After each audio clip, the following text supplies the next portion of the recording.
Should we just hit it from the top? Maybe. Probably should. Okay.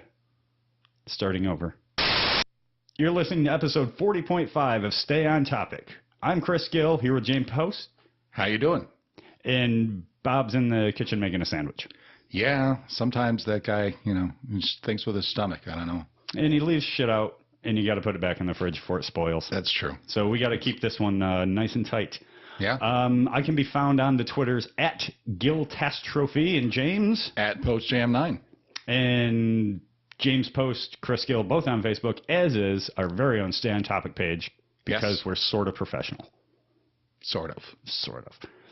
So this last week, a really chilling story emerged from Saudi Arabia, and it only gets worse, it seems, as the days pass. Yeah.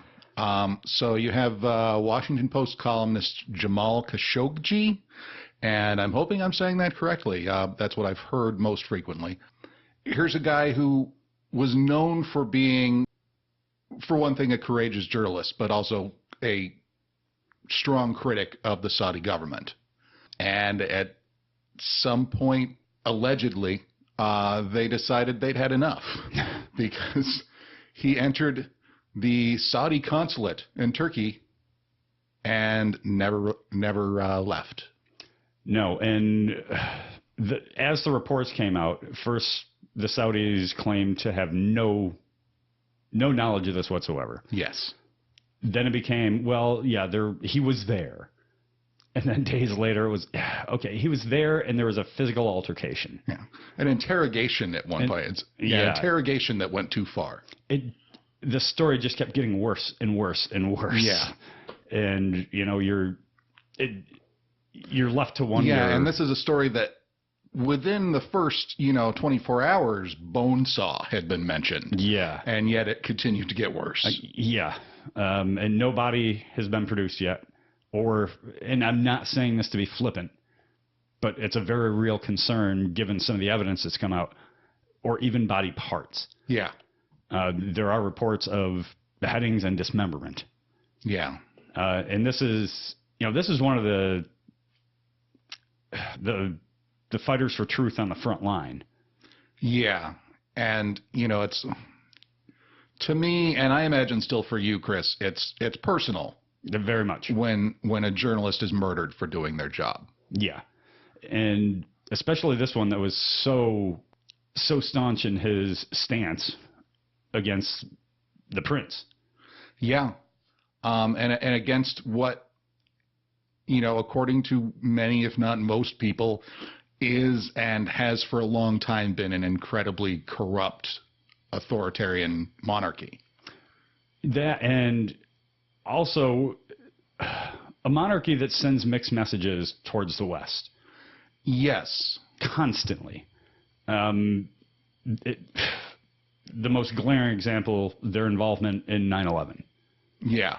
Yeah, 17 of the 19 hijackers were Saudi nationals.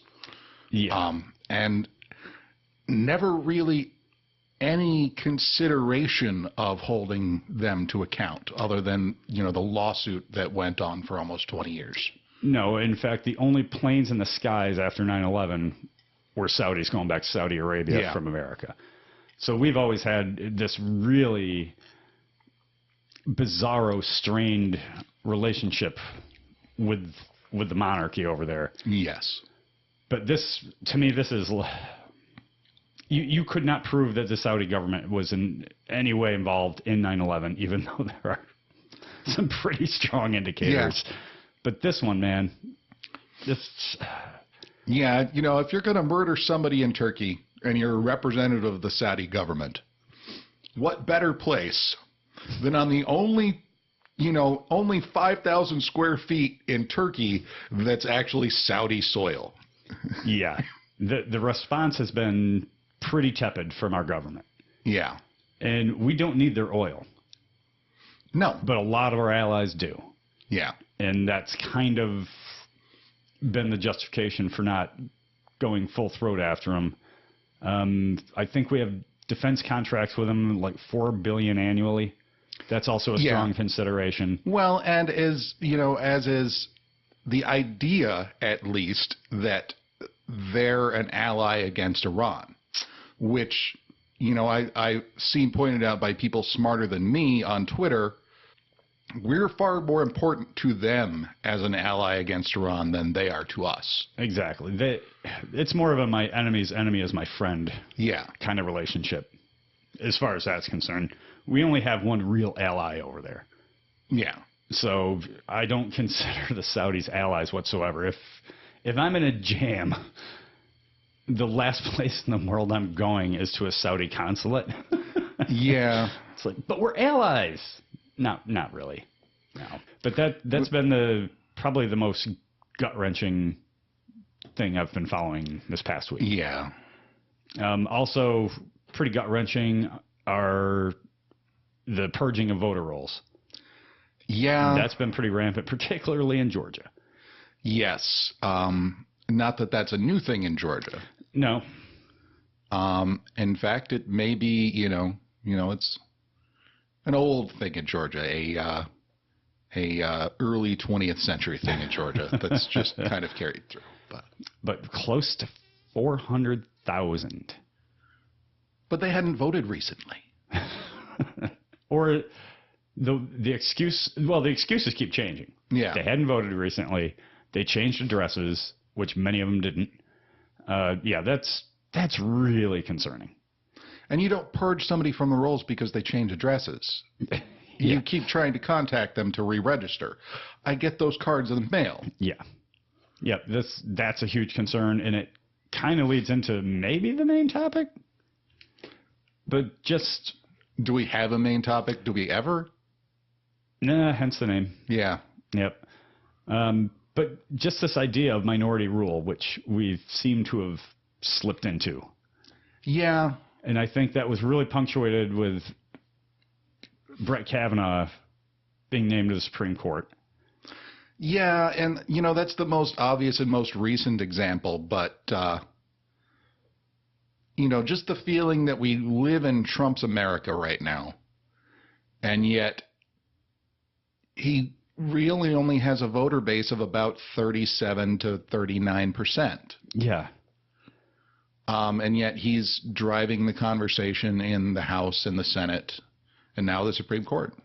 Yeah, and actually, I don't think he's driving the conversation.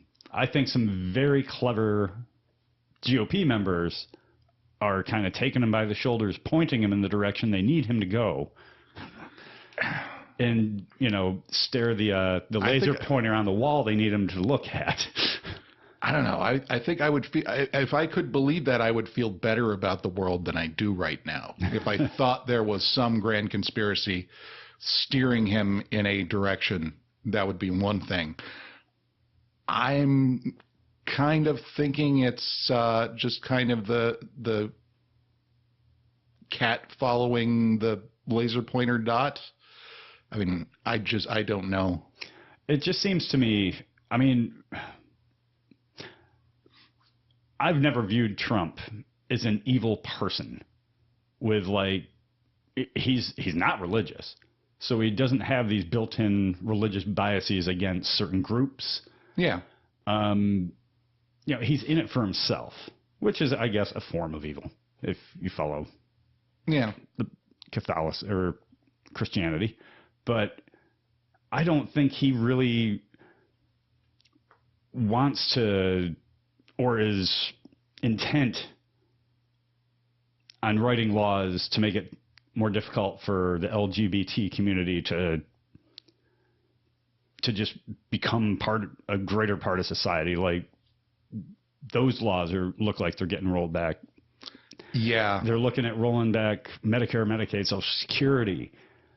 Yeah, and those aren't his policies. That doesn't have a whole lot to do with Donald Trump. I mean, he was supporting basically Paul Ryan on the tax plan that Ryan has wanted ever since he got a seat at the table. And, depending on who you ask, it was either always the plan to use the tax cut to drive up the deficit and therefore say, oh, our deficit is huge, we have to now make cuts to entitlements, or that's just the unfortunate outcome. Right. But either way, that's what's happened. The deficit is getting quite high, which creates the political screen and necessary to start looking at entitlements. Yeah, and Trump's not smart enough to concoct that. Yeah. But back to your point of his percentage of support, even if you go by, the 2016 election, lost the popular vote by what, 1.5 mil? Yeah. Something like that. And that was with an extremely low voter turnout. Yeah. So in the meantime, we're going to undo all these things. How much of it can we redo? Because the pendulum always swings the other way. The pendulum does always swing the other way. And some things can be turned around fairly easily. Basically, other than the moral and personal harm that's been done to individuals, the turns that have been taken on immigration under Trump's administration, those can be turned around by basically executive order, right, by a new president, whoever that is, if they want to. Things like appointing people to the Supreme Court, that's a 40-year commitment. Yeah. And then you have things that lie in between, like this idea of sort of changing the interpretation of Title IX to define sex as something that is assigned at birth and immutable. Right. Which is basically a wild haymaker swung at the entire trans community. Yep. That would be incredibly destructive to a significant group of people. And who knows how long something like that lasts. It may take case law to change it. Yeah. But I honestly can't believe that all these things you just rattled off are what the majority thinks. No. I don't believe that for a second. No, I mean, you can poll all day long, and you'll always find, 60% plus support gay rights. I think that's actually higher now. But even before it was the law of the land, it was 60%. Right. And it's the same 60%, or maybe not the exact same people, but it's roughly the same numbers you'll get on something like legalizing marijuana. And, rights for trans people, I'm assuming, is right in that same ballpark. You can argue that as many jokes as were made at the expense of trans people in popular culture, I'm not sure there was ever the animosity against them that there has been against homosexuals in this country. No. Or, immigrants. Yeah. Legal or otherwise. Yeah. They've always probably more hatred towards immigrants than any other group in terms of, giant numbers. Yeah. And that dates back to, when they first opened Ellis Island. Yeah. And, immigration is such a strange thing because who is considered acceptable to come into this country has been incredibly mutable over the years. Yeah. I don't think a lot of people would be surprised in our audience to discover that you, Chris Gill, are Irish. Pretty strongly Irish by heritage. As the name might indicate. And when Irish people first came into this country, they were not considered white. No. Italians were not considered white. Certainly not. Jews were not considered white. And to some people still aren't. Yeah.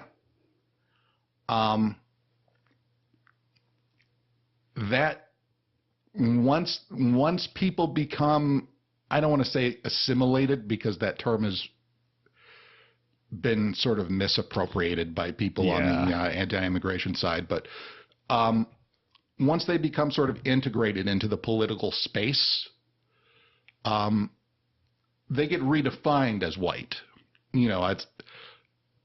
And so I assume we're looking toward a future where at some point Latinos are probably going to be considered white. Yeah. And some parts of the country really already are. I spent a weekend in Miami. That is, if you go anywhere in South Florida, the Latino culture overarches everything. Yeah. And it's so evident. If you spend any time down there, you're like, a lot of people will say this is like visiting another country. And it's what America's always been like. But it's not like it's one country that's all moving there. It's a bunch of different countries. So you get, it's really quite fantastic. I would imagine. Lively as hell, as I discovered. I would imagine there's far better food there than you will find in Wisconsin or North Dakota. Yeah, and I discovered this on a Saturday evening in Davie, Florida. Good times. Good times. People like to have fun. But people just don't like them because they're different. Yeah. I like them because they're different. Yeah. I guess the point I'm trying to make, though, is that difference gets rewritten over time. It does. So I don't know at one point those political allegiances change, because politics for Italians, for Irish people, was very different when they weren't considered white. Right. And their political allegiances did change once they were. Mm-hmm. So I don't know. I'm not sure where I was going with that. I know. Well, how do we get to a majority rule? I think the answer is pretty simple. Complete change in our political systems. Proportional representation. I don't know. I'm just throwing things out here. Voting. If everyone would get off their asses and vote, you would. Yeah. That's your majority rule. That's where you find out how the majority of the country feels. But when 48% of your asses sit home for a general election, this is what you get. Is that a midterm number? Or is that That's general. That was 2016. That's 48%. 2016 number. Yeah. Oh my God! Yeah, for a midterm, you're lucky to get 30. 35. Yeah. It's this year. Hopefully, it's a little higher. Yeah. And what's interesting is, it's Republicans thought that they would get a Kavanaugh bump. And it looks like that has happened. Enthusiasm among people intending to vote Republican has gone up. But it's still not as high as enthusiasm among people intending to vote Democrat. Intending being the operative word. Yeah. So, if maybe we set, maybe the good outcome of this is we set a new baseline for what a midterm electorate looks like. Oh, I mean, we have to figure out a way in this country to encourage people to vote. If it was an app on your phone, everyone would do it. Yeah. I mean, and I know there are fears about doing it electronically, but we're halfway to doing it electronically anyway. Yeah, and frankly, I'm not sure that's actually any less safe and less manipulable or more manipulable than the systems that we have in place. Right.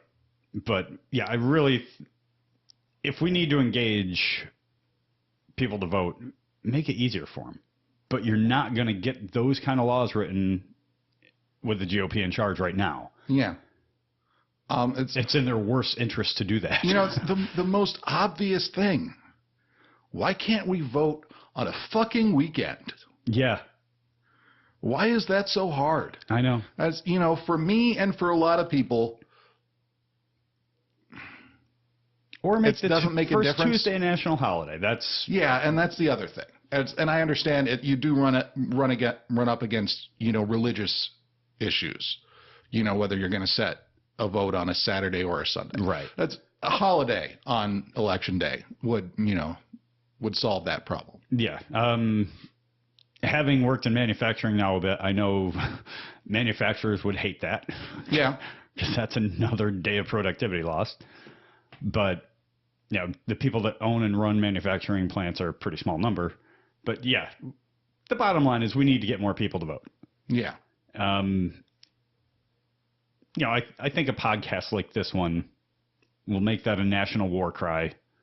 And thanks to episode 40.5, I think will drive people to the polls. I think our work here is done. Excellent. Moving on to much less important shit. Also, big news from Netflix. Since our last episode, 2 of their Marvel series have been shit canned. Yeah. And I know I find this strange. You don't find this nearly as strange as I do. I find it strange because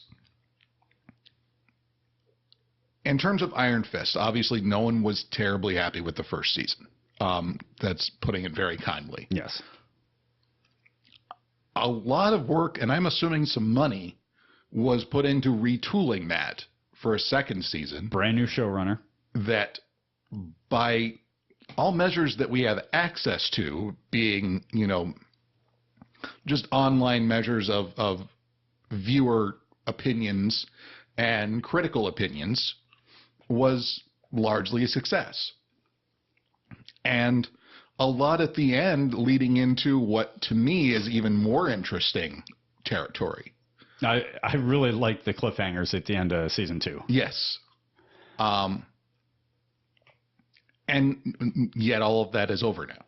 Yep. Same for Luke Cage. Same for Luke Cage. Which that one really surprised me. Yeah.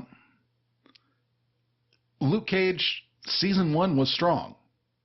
For a half. I think it was enough to get viewership for the whole season. So, you know, if we ever had access to the mythical Netflix viewing numbers. Which they just flat out refused to release. Yeah. I think the people who may have been pissed off by the second half of the first season of Luke Cage probably stuck around for the whole season to be pissed off. Yeah. And the second season went in some interesting directions thematically, but I think was also pretty strong. I thought it was much stronger all the way through than the first season, which a second season should be. Yeah. And man, that just a baffling final episode. Yes. Just utterly what? But odd enough that I was interested to see where they were going with it. Yeah, but you never saw it coming. That was the weird thing. Yeah, it was really a little out of left field. Yeah. But yeah, like, you know, they put Danny Rand in there. For people that aren't familiar, Iron Fist, and Luke Cage, Power Man. They were a team in the comic books. Yes. They really haven't been teamed up much. They did the Defenders thing, which was kind of a tease. Yeah. Danny Rand showed up in one episode of Luke Cage season 2. Luke never showed up in Iron Fist at all. They just kind of put the Misty Knight Colleen Wing thing was the most interesting part of that. And I'm like, give me that series. Holy shit. So yeah, I was really surprised to see those go because those are Marvel properties. Marvel is red fucking hot right now. Yeah. And we're talking about quality, but from everything I've read from Hollywood Reporter and other sources, this didn't really have anything to do with quality or viewership. This seemed to have a lot to do with disagreements behind the scenes about how this would be handled. Interesting. Then that must explain why Melissa Rosenberg left Jessica Jones. Which was that I don't know. I mean, it all timed up. Rosenberg left Jessica Jones after season 2. Yeah. Iron Fist canceled right after season 2. Luke Cage, it took him a while to cancel that one. Yes. And then they just released Daredevil season 3 this weekend. Yeah. Which I've only seen one episode of. I'm 4 deep. Okay. They're at the point now where they've put all the pieces in place. You kind of know where they want to go with it. But now they need filler. we're in the 5, 6, 7 filler episodes. Yeah, and that's the odd thing is Luke Cage season 3, apparently things started to fall apart when the writers came back with 13 episodes and Netflix said, no, we're only doing 10. Mm. And when they tried to rewrite it as 10, apparently no one liked the results. Huh. 10 to me is the perfect number of episodic television. You know, you were saying this when these shows first started. Yeah. That 10 episodes would have been better. And I didn't really see it until I'd seen the span of all of these seasons of these several different shows. And there usually are 3 completely forgettable episodes that you could cut. Yeah. Or big enough chunks that if you eliminate them, you'd still come up with 10, 11 episodes. Yeah. And, you know, the difference between 10 and 11 when you can run any length you want in an episode, I mean, so. Yeah, but I'm sure money talks too. Yeah. I mean, Netflix is really going all in on original programming. You see less and less licensed stuff that they're streaming. Yeah. And, you know, that's obviously by design. It's just getting too expensive. And then you have Disney is going to back out in, what, 2019, 2020? Yeah. And, you know, and that's, we were told when the Disney streaming service first became a thing, we were told that the licenses that were in place with Netflix were in place and would remain in place. That the licenses that they had paid for would remain theirs. So, I mean, the elephant in the room here is everyone being difficult behind the scenes because they know they're about to be competitors. Yeah, I don't know. We didn't even touch on The Punisher. I haven't even heard about a Punisher season 2. Yeah, I never even watched the first one. It's really, if you like The Punisher, you'll hate it. If you like Frank Castle, you'll love it. They should have just called it Frank Castle. I've frankly never had that much interest in a superhero whose superpower is that guns exist. Oh, then you may not like Daredevil season 3. You know where they're going with that, right? I know sort of what they're basing this plot line on. So, yeah. Cool. It was nice to see what they did with the... I don't want to spoil it for you, but it was really cool how they re-engineered an old favorite. Yeah. Yep, they did it really well. Hopefully it plays out really well, but yeah, the Punisher series is another one that I was like, just leave them like an antagonist for Daredevil and, you know, the other Marvel Knights. Yeah, yeah. He's not interesting enough for his own series. And that remained true in the comics as well. But yeah, pretty much. It's, you know, as with so many other things, you know, the Punisher as a comic was a product of what was popular when it came out. Yeah. As was Luke Cage, as was Iron Fist. Right. So it's interesting that they get grouped together. Yeah, it is all the street level. You know, they're not superhero types. I mean, Punisher's not super at all. Yeah. Just very stubborn and good at shooting. Yes. So I'm real interested to see where they go after this because, man, how do you pick up the Jessica Jones mantle? And where do you go with that character? You've already told the ultimate Jessica Jones story in season 1. Yes. You can't do that any better. You've already told the only major Jessica Jones story from the comics, period. Unless her and Luke, like, actually hook up and have a baby and shit. Yeah. There's nowhere else that is going to be anywhere nearly as interesting as what you did with her in Purple Man. No. And that's where, you know, they would have to come up with genuinely original content. Yeah. Nothing inspired by the comics because there's nothing left to tap there. Not a lot. And Bendis already jumped ship to DC, so he's not going to pitch in. Yeah. Yeah, Iron Fist, I really liked what they were kind of trying to set up. It was kind of cool. Why is jumping ship to DC, why is that even a phrase I recognize? Why is that it become a thing people think is a good idea? You mean like James Gunn? I may have meant that, yes. That's a hell of a segue, James. Nicely done. It was announced this week, but long rumored, that James Gunn, the writer-director of both the Guardians of the Galaxy movies and a really key contributor on the Infinity War movies, he was fired 3 months ago? Yeah, around there. They were barely in pre-production for Guardians 3, and some right-wing blogger dug up some old tweets, very distasteful tweets. Very distasteful tweets that he apologized for when they hired him the first time. Yeah. But that's the length of the American memory. Pretty much. You can dig up the same thing that was dug up 3 and 4 years ago, and it's news again. They hired a B or sometimes C level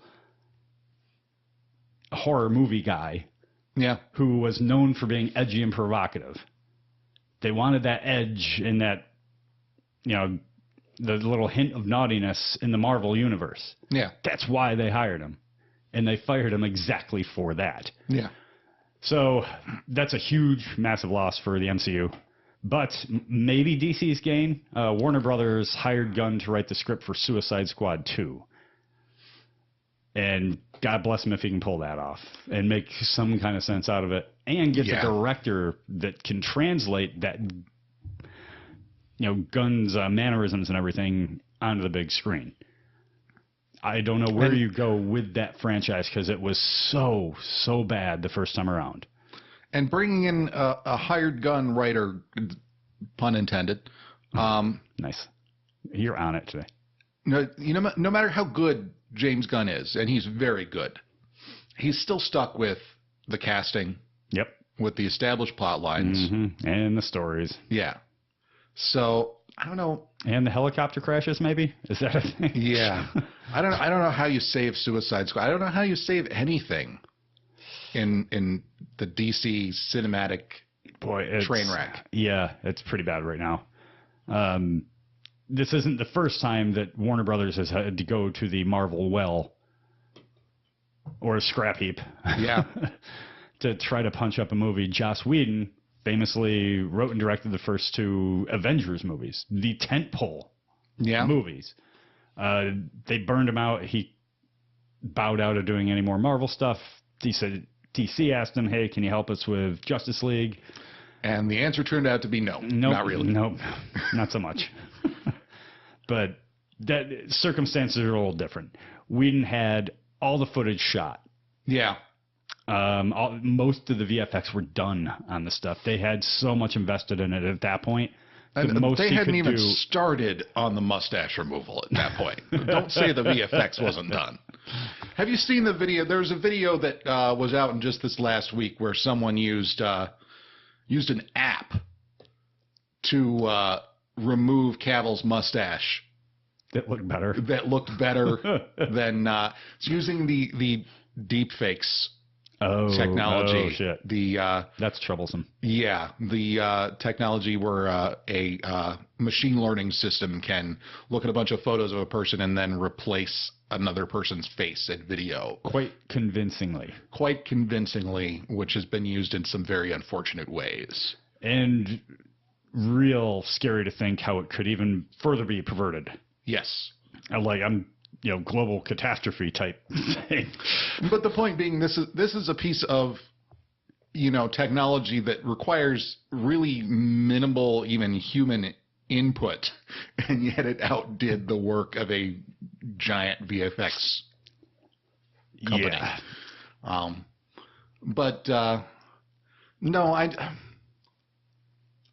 If you're working in Marvel TV, I could see jumping ship to DC TV. There's a whole lot of it. Yeah. I've kind of lost track at this point. And man, they stay on the air. They do. And there's more coming. Yeah. So, yeah. That's what Rosenberg did. Yeah. I'm concerned because, damn it, I don't want to pay for another streaming service like Disney's. I don't want to, and I probably won't. Did you notice there was talk about a month ago about the idea of DC and Warner Brothers sort of pivoting to women. Yeah. That they were going to abandon the sort of mainstream stuff, and after their success with Wonder Woman, they were going to go towards just more and more female-centered properties.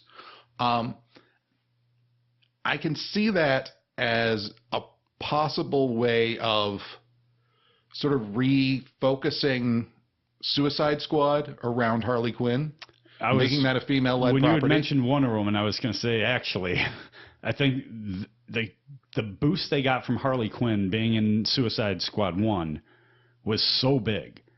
Like, it was, usually something like that would just be Tumblr famous.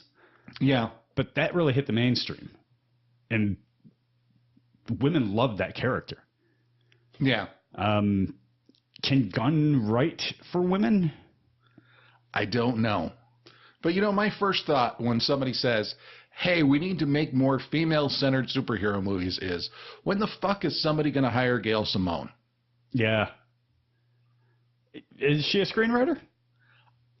I don't know. It'd be interesting to find out. If you pair her with a veteran screenwriter, I'm sure they could come up with something pretty amazing. Yeah.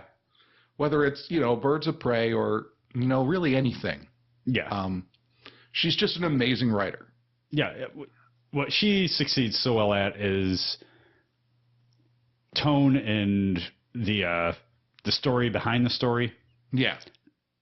That's where she really excels. And I would love to see more of that brought to the big screen because it's sorely lacking. Yes.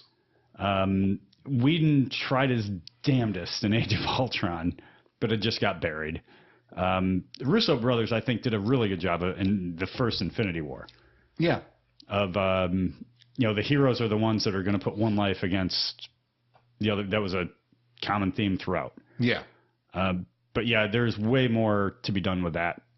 And I think Simone, if paired with a veteran screenwriter that can really show her script structure versus... Yeah. Because I've heard people that... As long as they don't... And this is going to... I'm going way into SJW territory here. As long as pairing her with a veteran screenwriter doesn't mean sitting her with an old man who could tell her how to stay within the lines of established Hollywood tropes. Because that's not what I want Gail Simone to be hired for. Well, not the tropes so much, but the timing is so radically different. Yeah, no, I get that entirely. Yeah, I mean, comic book writing is some of the toughest to do because you have to plan all your little cliffhangers and to get people to turn the page before an ad break. Yeah. And squeeze all that content in before the ad break. And then, well, which way is it facing? Is it facing left or right? That would be maddening. I don't know how people do that. No, it's such a complete art form on its own. Yeah. So yeah, I would love to see that. I'd also like to hear what you had to say about the Marvel Spider-Man PlayStation 4 game. I am about 2/3 of the way through the plot. And although I'm enjoying what I'm playing, the gameplay is awesome, I'm still not seeing what you said about how great the story is. Yeah. And we had a little bit of a talk before we went on air here that you kind of expect that at the point where I am. So I'm still, tuned in. But no, as far as just, the feel of webbing around the city, the combat took me time to get used to. It does. But man, once you really get used to it and you figure out how to be creative with it, yeah, it is a shitload of fun. Yeah, you can look and feel really cool. But I'll admit, in the intro mission, I died several times. Yeah. Because I didn't realize how incredibly important it is to dodge. Yeah. You're a really soft target as Spider-Man. You're basically wearing nano mesh spandex. Yeah, but at the same time, he is a really strong guy.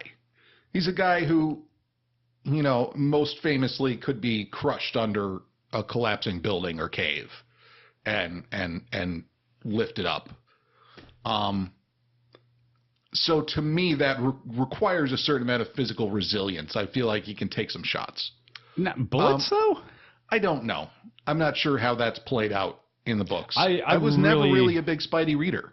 Oh, too bad for you. But I guess the point is, I don't care whether it's canon or not. What it does is encourage a certain style of play. Yeah. Which, is what game mechanics should do. Right. And once you get used to that, it's really a lot of fun. You have to stay moving. You have to stay airborne. And the enemies will even tell you that. Yeah. They'll say, keep him out of the air. If he's in the air, we're screwed. It's not... In case you didn't get it yet. And most of our listeners probably know, I absolutely adore the Arkham games. Yeah. So it pains me to say this, but by comparison, the Arkham combat is really kind of static. Yes. And it's funny because, you put in the Spidey sense and stuff like that. And I think that's what kept killing me, is feeling like it was going to play that way. And it's so different. Yeah. I really love the idea that it doesn't take many shots to put you down. No. I really enjoy that. Another knock on Arkham was just Batman could take 15 baseball bats to the head before he went down. Yeah. The Spidey game, depending on what you get hit with, 3 hits, you're down. Mostly, yeah. I really enjoy that aspect. It makes you work your ass off. Yeah, and you have the ability to use your focus bar to heal, but it's not instantaneous. Yeah. It's not going to save you if you're just taking too much damage. No. No, I really like basically every design decision they made with the combat. I feel like some of the gadgets feel extraneous. Yeah, some of them just don't feel like Spider-Man at all. I never really used the drone at all. Oh, the Spider Buddy? Or Spider Bro? Yeah. Yep. I've used them. Especially later in the game, they'll come in handy. Okay. With the exception of a couple, I don't feel like any of them are extraneous. I feel like the web bomb, the regular webbing, the impact webbing. The impact webbing is clutch. They all have their place. Yep. That works well, and it's easy to switch pretty seamlessly between them. So no, I really think, like I said, basically every design decision that they made as far as how the game plays turned out to be the right one. Yeah, it's just a joy to play. Yeah. It doesn't reinvent the wheel, and it doesn't have to. The only issue I really have with it is you can fall a really long distance. Mm-hmm. And you just kind of stop. Or roll. Yeah. or like parachute roll. Like that would make a difference. Because there are in-game achievements that encourage you to nosedive off skyscrapers. Yeah. Well, as one of the lab missions you're required to. Oh, that's right. Yep. And I don't know. It feels like there needs to be a different animation for that. And it's a little jarring when you hit the ground after falling, 500, 800 feet, and you just kind of stop. Like there's no transfer of momentum. Yeah. Yeah, maybe just a quick web to slow you down before. Yeah, something. I'm not saying Spidey can't take it, but I need something visually to indicate that something happened. I know you did have one narrative problem with it that you posted on Twitter. I did. So in the game, there are missions where you play as Mary Jane Watson. And I like that. I like how they reworked her character. I like the visual design of her character. Yeah, it's not the model actress hottie. No, I mean she. God, I'm getting into terrible territory, but they make her very attractive, but in a girl next door way, which makes me feel like it fits the character better than the model that they used, a model as an animation model. I never bought the comic book MJ actress model going after Peter. Never for a second did I buy that. That was always the weakest part of the Spideyverse. Yeah. This Spideyverse makes so much more sense. So now she's been reimagined as, interestingly, a reporter for the Daily Bugle in a period after Peter Parker is no longer a photographer for the Bugle. And that's fine. And making your reporter missions stealth missions, I guess if you're going to translate that to gameplay, that's a way. I'm not sure it's a good way. I've never felt particularly stealthy in my reporting activities. I was going to say, like, right away, if you make a reporter in a game do stealth missions, you're violating how many journalistic ethics codes? Yeah, and that's, just in the first mission where you play as Mary Jane, you are in a position where the character is misrepresenting to the person that she's interviewing who she works for to fool her into talking to her when she would otherwise ask her to leave. And she knows that. Most people get fired for that at newspaper-type jobs. And everybody should be.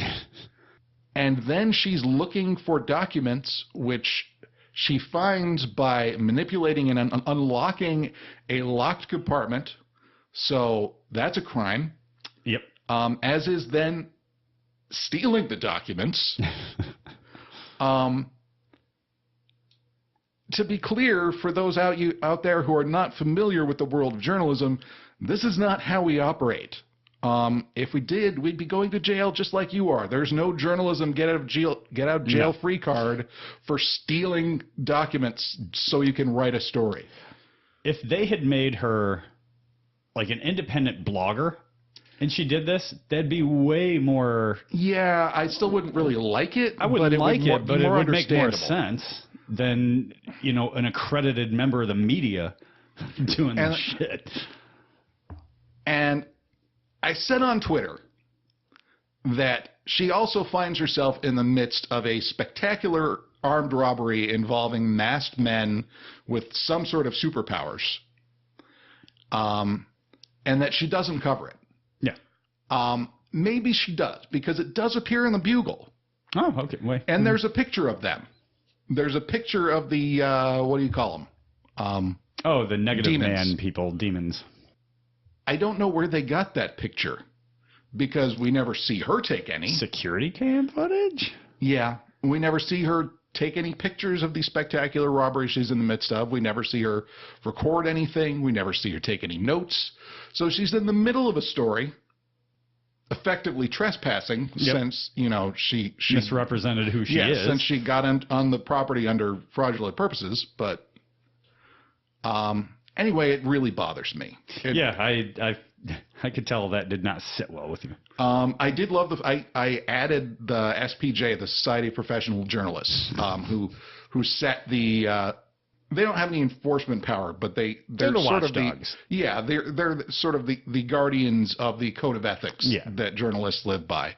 And they actually liked my tweet about this. They apparently didn't find it, either based on their own experience or based on my description, didn't find her behavior particularly ethical either. I feel like this is a call to other game developers. Make a good game about being a reporter. Figure out what that means. I don't know that would sell as a game mechanic. Well. How are they going to wrap that up into Black Ops and shit? Not every game has to be AAA. One studio did really well for themselves, making what turned out to be a really good, really moving game about Paperboy? No. Oh. Close. Papers, Please. A game about guarding a border crossing and just checking people's documentation. That was an indie darling and sold hundreds of thousands, if not a million or more copies. And there's very little gameplay to it. Anything can be contextualized as gameplay. Somebody just has to figure out how to do it. Yeah. Someday somebody will figure out, you say it's hard to make journalism interesting as a gameplay mechanic. Someday, someone will figure out how to make Superman interesting as a video game. Hasn't happened yet. Rocksteady's on it, man. We'll see. Kind of speaking of that, what are you looking forward to? What are you into now? Or I know you just started Daredevil, so you kind of sort of answered that a bit. Yeah, just started Daredevil. I'm in the midst of Spidey. just started Forza Horizon 4, which I know is not really your thing. I like that sort of open world car just screwing around. The concept genre. is pretty neat. I'll give it props for that. It's just not my thing. Yeah. Yeah.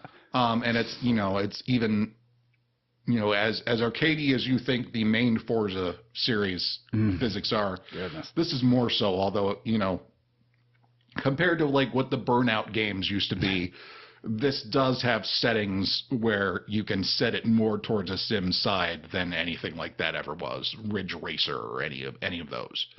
But yeah, that's kind of where I am. Yeah, I'm super into The Deuce on HBO. It's David Simon's next big project for the home box office network. Yeah.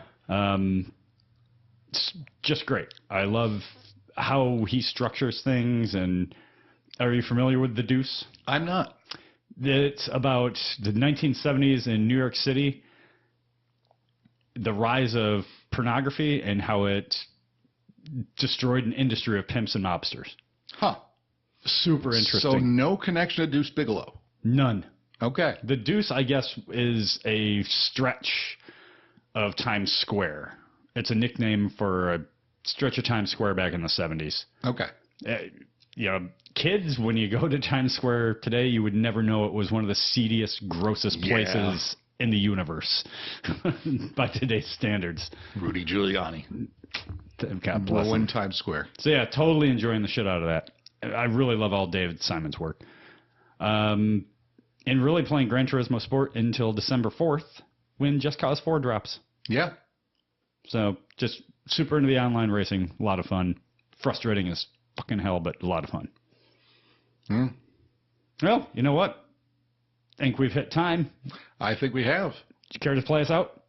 I think that'd be a terrible idea. All right.